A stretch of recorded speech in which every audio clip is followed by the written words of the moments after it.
Box office దగ్గర అఖిల్ అక్కినేని నటించిన latest movie Lenin recent time లో మీడియం రేంజ్ హీరోల సినిమాలలో రేర్ మూవీ అని చెప్పవచ్చు. ఓవరాల్ గా రిలీజ్ అయిన విధానం బట్టి చూస్తూ ఉంటే మిగిలిన మీడియం రేంజ్ హీరోలందరూ కూడా తమ సినిమాలకు టికెట్ రేట్లను భారీగా పెంచారు. పెద్ద సినిమాల రేంజ్ లో టికెట్ హైక్స్ ను అప్లై చేసిన సినిమాలు కూడా ఉన్నాయి. అదే టైంలో లెనిన్ మూవీ విషయానికి వచ్చేసరికి సినిమాకు కేవలం 150 వరకు సింగిల్ స్క్రీన్స్ లో టికెట్ రేట్లను, మల్టీప్లెక్స్ లో 200 వరకు టికెట్ రేట్స్ ను మాత్రమే పెట్టడం ఇప్పుడు సినిమాకు కలిసి వచ్చింది. దాంతో ప్రతి గంట 8,000 నుండి 10,000 రేంజ్ లో టికెట్ సేల్స్ ను సొంతం చేసుకుంటూ దూసుకుపోతూ ఉన్న ఈ సినిమా అఖిల్ కెరీర్ లో బిగ్గెస్ట్ టికెట్ సేల్స్ ను తొలి రోజు నమోదు చేయబోతుందని చెప్పవచ్చు. ఇలా టికెట్ సేల్స్ అఫీషియల్ గా రివీల్ అయిన తర్వాత ఇవి తన కెరీర్ లో హైయెస్ట్ అని చెప్పవచ్చు. ఇది వరకు ఏజెంట్ మూవీ మిలోపార్ ఓపెనింగ్స్ ని సొంతం చేసుకోగా టికెట్ రేట్లు అప్పుడు ఎక్కువగా ఉండేవి. వాటితో పోల్చితే ఇప్పుడు టికెట్ రేట్స్ తక్కువగా ఉండటంతో ఫుట్ ఫాల్స్ ఎక్కువగా ఉన్నాయి లెనిన్ మూవీకి. ఇది సినిమాకు ఖచ్చితంగా వీకెండ్ లో అలాగే వర్కింగ్ డేస్ లో కూడా హెల్ప్ అయ్యే అంశమని చెప్పవచ్చు.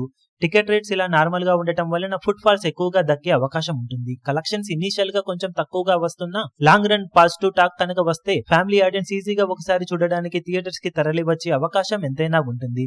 మొత్తం మీద ప్రతి గంట 8,000 నుండి 10,000 రేంజ్ లో టికెట్ సేల్స్ ను సొంతం చేసుకుంటూ లెనిన్ మూవీ దూసుకుపోతూ ఉండటంతో ఆడియన్స్ ని థియేటర్స్ కి రప్పించడానికి టికెట్ రేట్స్ నార్మల్ గా పెట్టడం ఇప్పుడు కలిసి వచ్చే అంశమేనని చెప్పవచ్చు. ఓవరాల్ గా సినిమా బిజినెస్ అలాగే ఈ సినిమాను చూస్తూ ఉంటే మొత్తం మీద బాక్సాఫీస్ దగ్గర వీకెండ్ వరకు బాక్సాఫీస్ దగ్గర మంచి ట్రెండ్ కనబరిచే అవకాశం ఎంతైనా ఉన్న లెనిన్ మూవీ ఈ టికెట్ రేట్స్ అలాగే వాల్యూ బిజినెస్ ను ఎంతవరకు బ్యాలెన్స్ చేస్తూ లాంగ్ రన్ లో జోరును చూపెడుతుందనేది ఇప్పుడు ఆసక్తికరం. వీకెండ్ వరకు అయితే సాలిడ్ రికవరీ దక్కే అవకాశం ఉండగా వర్కింగ్ డేస్ లో హోల్డ్ ను బట్టి లాంగ్ రన్ లో సినిమా ఎంతవరకు జోరును చూపెడుతుందనేది చెప్పగలం.